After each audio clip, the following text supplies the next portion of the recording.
Bonjour. Dans cette vidéo, nous allons parler de tout ce qui concerne le CPF. Le compte personnel de formation, ou CPF, permet d'acquérir des droits à la formation mobilisable tout le long de sa vie professionnelle, simplement depuis mon compte formation. C'est un compte individuel et s'adresse à tout salarié, demandeur d'emploi, personne en situation de handicap, etc., etc. Le CPF, c'est quoi? Vous pouvez mobiliser en toute autonomie votre CPF pour suivre la formation de votre choix directement et simplement depuis le site de l'application mobile Mon Compte Formation, que vous pouvez télécharger soit sur l'App Store, soit sur Google Play. L'activité salariée permet de créditer des heures sur le compte personnel de formation. Le montant acquis est utilisable même en cas de changement d'employeur ou de perte d'emploi. Il est disponible sur le compte CPF et augmenté automatiquement dans les premiers mois de chaque année N pour la valeur en euros ou valeur en heures acquise au titre de l'année précédente N-1, proportionnellement au temps de travail réalisé au cours de l'année précédente. Pour une année de travail à temps plein, par exemple, le montant du compte CPF est augmenté de 500 euros, dans la limite du plafond de 5 000 euros. Ce montant est de 800 euros avec un plafond de 8 000 euros pour les actifs dits peu qualifiés et ceux reconnus travailleurs handicapés. Le CPF, c'est pour qui?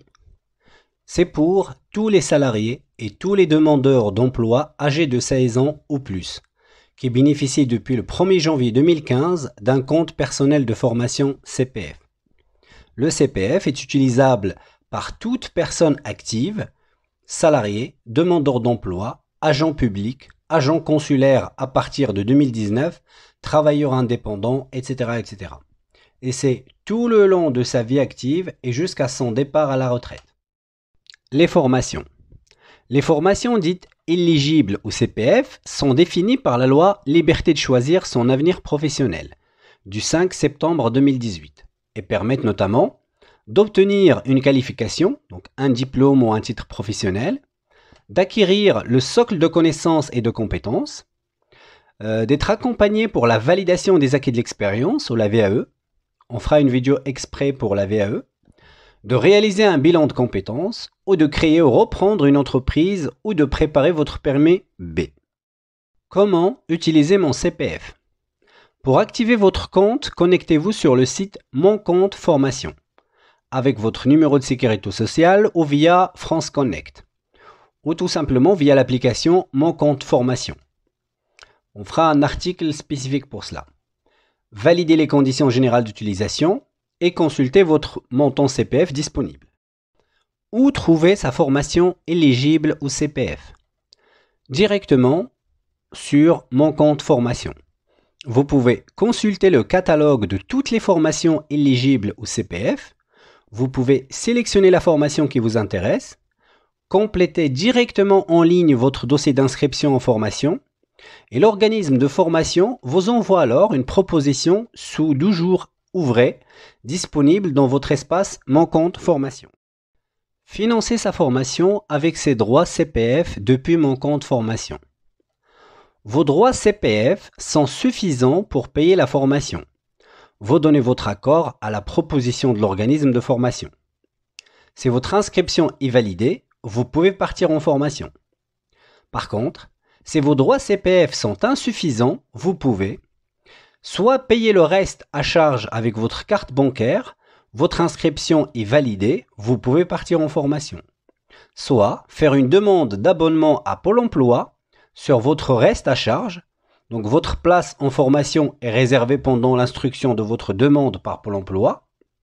Et Pôle emploi vous répond dans votre espace personnel Mon Compte Formation sous 10 jours à partir de la date de votre demande. Ou bien votre demande est acceptée par Pôle emploi, votre inscription est validée, vous pouvez partir en formation. Ou bien votre demande est refusée avec la précision du motif de refus par Pôle emploi. Vous pouvez payer personnellement le reste à charge ou annuler votre inscription. Pour simplifier le suivi de votre dossier, votre conseiller Pôle emploi est tenu informé de votre entrée en formation et reste à votre écoute pour vous accompagner et répondre à vos questions. Notez bien, n'oubliez pas de vous actualiser tous les mois sur votre espace ou sur votre compte pôle emploi.fr. Puis-je bénéficier de rémunération et aide de Pôle emploi en finançant ma formation avec mon compte CPF? Il faut savoir que Pôle emploi vous verse une rémunération pendant votre formation lorsque vous payez seul votre formation avec votre CPF et vous percevez l'allocation de retour à l'emploi ou l'ARE pendant au moins toute la durée de votre formation. Votre ARE est maintenu et il en est de même pour la rémunération versée par votre ex-employeur du secteur public. Si vous avez demandé un abonnement à Pôle emploi pour compléter votre CPF et Pôle emploi vous l'a accordé, vous percevez alors une rémunération selon votre situation. L'ARE, c'est elle couvre toute la durée de la formation. La rémunération de fin de formation ou la RFF, c'est l'ARE ne couvre pas toute la durée de la formation et que la formation est inscrite sur la liste préfectorale qui ouvre droit à la RFF. La rémunération de formation Pôle emploi, la RFPE, si vous ne percevez pas l'ARE et si vous y êtes éligible. Il y a une troisième possibilité, mais malheureusement, pour certains cas, c'est déjà arrêté le 31 décembre 2020. Pour d'autres cas, ça va aller jusqu'au 10 juillet 2020, mais le 31 juillet 2021, pardon. Donc il reste quelques mois puisqu'on est le 2 mai, ça va bientôt prendre fin. Mais en général, moi je vous conseille de faire appel ou de solliciter votre conseiller Pôle emploi pour se renseigner si vous n'avez pas le droit à des aides supplémentaires quand vous allez mobiliser votre CPF. C'est toujours utile d'aller se renseigner parce que d'ici là, il peut y avoir d'autres mises à jour ou d'autres dispositifs, en tout cas, depuis la mise en ligne de cette vidéo. Mais l'essentiel est dit sur ce qu'on appelle, sur le principe de se poser la question, est-ce que j'ai le droit à des aides supplémentaires si je mobilise mon CPF pour suivre une formation donnée? Voilà. Quelques remarques importantes. Si vous percevez l'ASS, renseignez-vous auprès de votre conseiller pour identifier la situation la plus favorable pour vous. Bon à savoir aussi, Pôle emploi peut vous aider à vous rendre au centre de formation lorsqu'il est éloigné de votre domicile, y compris si vous financez seul votre formation avec votre CPF. Durant votre formation, vous pouvez bénéficier d'une aide financière sur vos frais de déplacement. C'est ce qu'on appelle l'aide à la mobilité de Pôle emploi. Dans le descriptif de la vidéo, vous avez un lien pour télécharger un fichier PDF qui reprend les informations que nous venons de vous fournir dans cette vidéo. Encore une fois, notre travail n'est financé ni par une entité publique ni par une entité privée. Il n'y a que votre soutien en vous abonnant et en activant la cloche qui nous encourage vraiment à continuer à vous fournir du contenu de qualité. Je dénoue parce que je fais appel à d'autres collègues spécialisés selon en fait les branches et selon les informations qu'on cherche. Maintenant, je vous dis prenez soin de vous et à très bientôt, j'espère. Au revoir.